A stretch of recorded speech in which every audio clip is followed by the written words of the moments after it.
going, everyone? It's Shane here from Sustainable Reefs, and today I was going to go through a bit of a video with you guys because we often get asked questions about what makes Sustainable Reef work and why we do things here the way we do them.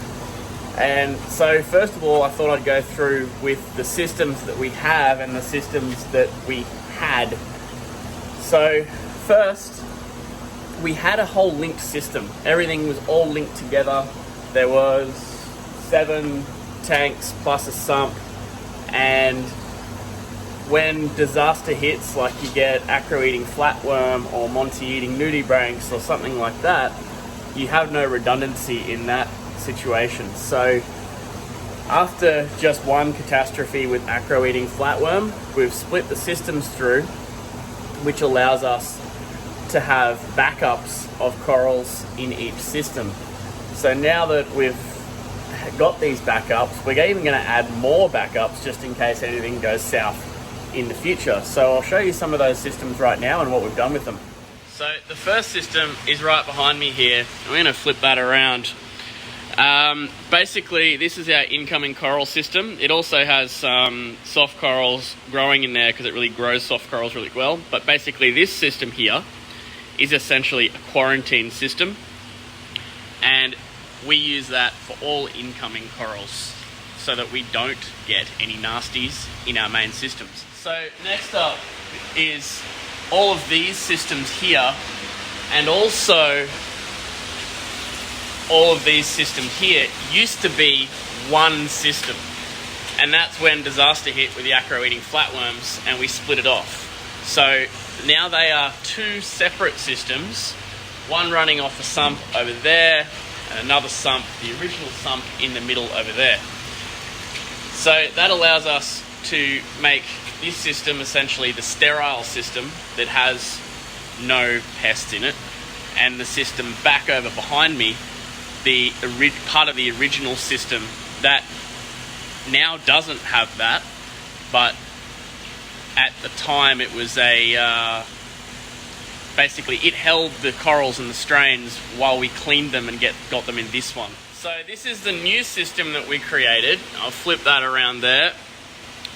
Basically, this is all now linked. All of that's linked, and that's linked to this sump over here that has a macroalgae refugium and biomedia, UV sterilizer. But yeah, we won't get into those details of what this system's actually run. I just want to sort of touch on why we run things the way we do with separate systems, and the ability that it gives us to test so much different stuff with different water volumes, and while still being large body water volumes, we can test so much different stuff with having different systems. So that new system that we created doesn't have any pests. It's essentially a sterile, super clean system that we have some crazy protocols that make sure that the disasters that we had in the past just can't happen again, although unlikely to happen again anyway. So that's the hope with that one, and we're about to build another one in a massive empty space up the front there for even more corals that we know that will be perfection clean. So all these systems behind me here are connected to this sump. It is quite a very large sump, and it even has another testing system, or test tank system, which you may have seen on there. Massive skimmer. That's all connected to this massive system behind us here, and that one is what I call my LPS system, and it is the original system that was here, just a little bit smaller. It's about to be extended and have a pretty large addition running along there. It also has a massive macroalgae refugium just added upstairs to it. So there's not a lot of SPS in here.